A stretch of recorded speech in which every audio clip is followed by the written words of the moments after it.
کچھ ایسے غیر معمولی حالات ہیں جس کو ہمارے میڈیا کے اور ہیلتھ رپورٹرز بھی کور کر رہے ہیں. وہ تقریباً پچھلے 1 سے 1.5 سال کے دوران پنجاب بھر کے تمام ٹیچنگ ہاسپٹل میں جو بنیادی ادویات ہیں، جو لائف سیونگ ڈرگز ہیں، وہ نہیں مل رہی. ساتھ ساتھ C T scan, M R آئی، ایکس رے، ان کی فیسیں وصول کی جا رہی ہیں. اس کے ساتھ ساتھ ایک بیڈ پہ 3 4 پیشنٹس ہیں. سرجیکل آلات کا یہ حال ہے کہ جو ہرنیا کے آپریشن ہیں ان کا ٹائم بھی نہیں دے رہے ڈاکٹر کہ میش اویلیبل نہیں ہے. آپ کو اس سے اندازہ ہوگا کہ ایک بنیادی ٹیسٹ ہے رینل فنکشن ٹیسٹ، جو اس کا ری ایجنٹ بھی سارے ٹیچنگ ہاسپٹل میں سے تقریباً 80% میں موجود نہیں ہے، جس کی وجہ سے لیب ٹیسٹ باہر سے کروانے پڑ رہے ہیں. اور سونے پہ سہاگا یہ ہے کہ جو بھی ڈاکٹر اس میڈیسن کی وجہ سے باہر سے میڈیسن لکھ کے دیتا ہے مریض کو جان بچانے کے لیے، یا کوئی ایسا انجیکشن باہر سے لکھ کے دیتا ہے، یا لیب ٹیسٹ جو کہ وہاں پہ اویلیبل نہیں ہے، تو اس کو فوری طور پہ ٹرانسفر یا ٹرمینیٹ کر دیا جاتا ہے.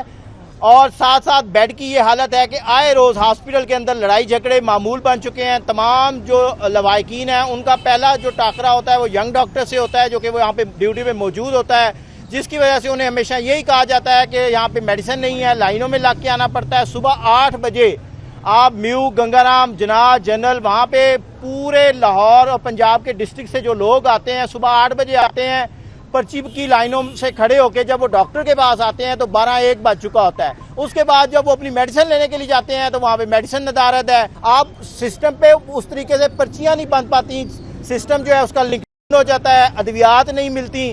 اب سٹور جو فارماسسٹ ہیں وہ میڈیسن دیتے نہیں ہیں. تو یہ آج کی پریس کانفرنس کا بنیادی مقصد یہ ہے کہ ہمارا غریب مریض، ہمیشہ سے وائی ڈی اے کا ایک ہی مقصد ہے کہ جو ڈاکٹرز کے حقوق ہیں اور جو مریضوں کے حقوق ہیں ان پہ بات کی جائے گی. جو یہاں پہ اکٹھا ہونے کا بیسک مقصد ہے وہ یہ تھا کہ تمام پنجاب کا یہ فیصلہ ہوا تھا کہ سیکریٹریٹ میں دھرنا دیا جائے گا، بھوک ہڑتالی کیمپ لگایا جائے گا. لیکن افسوس سے کہنا پڑتا ہے کہ ہمارے جو سیکریٹری صاحب ہیں ان کے والد صاحب کی ڈیتھ ہوئی ہے کچھ دن پہلے. تو یہ فیصلہ ہوا ہے کہ اس کی وجہ سے یہ دھرنا اور یہ بھوک ہڑتالی کیمپ ہم 10 دن کے لیے ہم نے ڈیلے کیا ہے. آج ہمارا جنرل کونسل کا جو 2 ہفتے پہلے اجلاس ہوا تھا اس میں آج کی ڈیٹ دی گئی تھی. آپ کو پتہ بھی لگ چکا ہوگا مختلف میڈیا چینل سے کہ وہ جنرل کونسل کی میٹنگ گنگارام میں ہوئی تھی، جس کے بعد یہ فیصلہ ہوا تھا کہ دھرنا سیکریٹریٹ کے اندر دیا جائے گا اور تمام مطالبات کی منظوری تک جاری رہے گا. وہ دھرنا اس لیے مؤخر کیا جا رہا ہے کہ سیکریٹری صاحب کے والد صاحب ابھی فوت ہوئے ہیں، تو ہم یہ نہیں چاہتے کہ کسی کے دکھ اور غم کی گھڑی میں ہم اس کے دروازے پہ بیٹھ کے بھوک ہڑتالی کیمپ اور دھرنا دیں. اس کے ساتھ ساتھ جو میجر ایشو اب چل رہا ہے، آپ نے دیکھا ہے کہ پنجاب کی جو یونیورسٹیز ہیں ان کی ابھی اکیڈیمک کریڈیکیشن اتنی نہیں ہے کہ وہ تمام ایگزام خود ہیلڈ کر سکیں.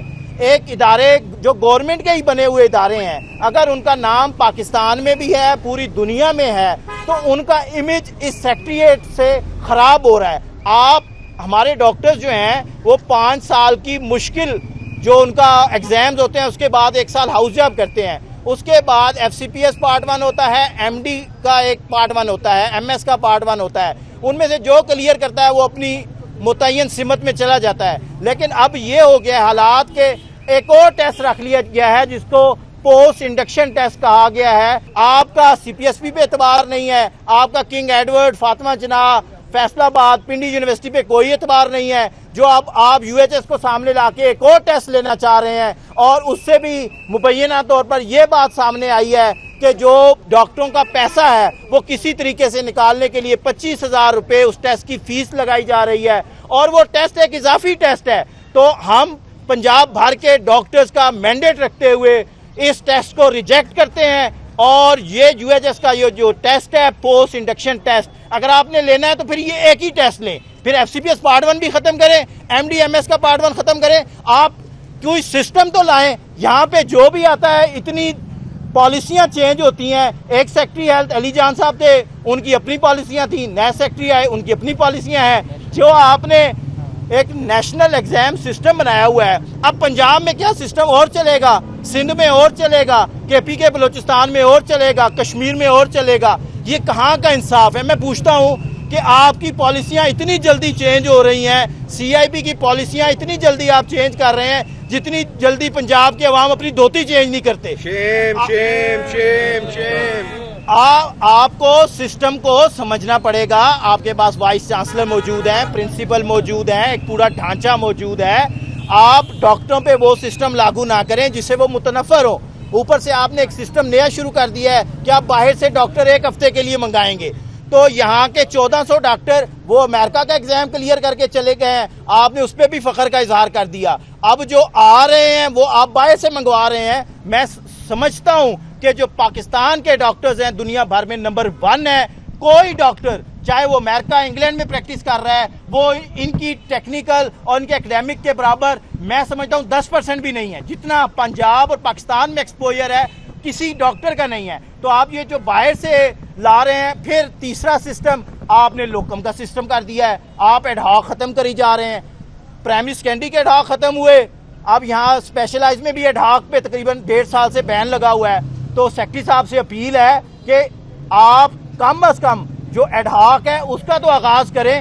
آپ کو پتا ہے کہ ریگولر پی پی ایس سی تقریباً 2 سال سے بند ہے. جو ہمارے ڈاکٹرز پی پی ایس سی سے سلیکٹ ہوئے, کنسلٹنٹ کی سیٹوں پہ سلیکٹ ہوئے, ایم اوز کی سیٹوں پہ سلیکٹ ہوئے, بڑے افسوس سے کہنا پڑتا ہے کہ آج 1 سال ہو گیا ان کی جوائننگ ہی نہیں ہوئی. یہاں پہ کوئی قانون ہی نہیں ہے کہ آپ ریگولر امپلائیز کا ایگزام پاس کر کے پی پی ایس سی سے آ رہے ہیں, آپ کی جوائننگ ہی نہیں لی جا رہی. نہ کنسلٹنٹ کی ڈسٹرکٹ کنسلٹنٹ کو ہائر کیا گیا, نہ ایم اوز کو ہائر کیا گیا, اور جو اب ایڈ ہاک ہے اس کے گلے پہ بھی چھری پھیر دی گئی. اب لوکم کا ایک سسٹم پرائمری سیکنڈری اور اسپیشلائز دونوں میں لایا جا رہا ہے جس کو ہم ریجیکٹ کرتے ہیں. ہمارا مطالبہ ہے یہاں سیکریٹریٹ کے سامنے کھڑے ہو کے, آج ہم سارے مطالبات پرامن اس لیے کر رہے ہیں کہ ہمیں افسوس ہے ہم اس خیر سگالی کے جذبے کے تحت بھی کھڑے ہیں, لیکن یہ مطالبات سیکریٹری صاحب آج لکھ لیں, آپ بھی لکھ لیں, پرائمری سیکنڈری والے بھی لکھ لیں. اب جب ہم دوبارہ ان مطالبات کے ساتھ آئیں گے ہمارے احتجاج کی شدت اور نوعیت علیحدہ ہوگی. پھر یہ میڈیا کے تمام لوگ گواہ رہیے گا کہ پھر وائی ڈی اے پنجاب کے ساتھ, پنجاب کے ڈاکٹرز کے ساتھ جو ستیلی ماں کا سلوک کیا جا رہا ہے, آپ سب نے ہمارے ساتھ کھڑے ہونا ہے. کیونکہ ڈاکٹرز آپ نے دیکھا ہے, آپ کے ہی پروگرام ہے, سیٹیں کم ہو گئی ہیں, لوگ ڈاکٹر ہی نہیں بننا چاہتے. ماں باپ جو لوگوں کو ڈاکٹر بناتے تھے, اب جہاں پہ پہلے 60,000 لوگ ایم ڈی کیٹ کا ایگزام دیتے تھے, 42,000 کی رجسٹریشن ہوئی ہے. آبادی کے تناسب سے وہ 95,000 ہونے چاہیے تھے, لیکن 42,000 دے رہے ہیں. اس کے پیچھے آپ کی یہ غلط پالیسیاں ہیں جو آپ ایک بند کمرے میں بیٹھ کے بنا رہے ہیں. آپ کو چاہیے سٹیک ہولڈرز کی میٹنگ رکھیں, ان کو اپنے ساتھ شامل کریں, وہ آپ کا دست و بازو بنے تاکہ آپ اس سسٹم کو آسانی سے چلا سکیں. پوری دنیا میں یہی ہو رہا ہے کہ سٹیک ہولڈرز ہی اس چیز کے کسٹوڈین ہوتے ہیں, لیکن یہاں پہ لاوا الٹا ہی چل رہا ہے.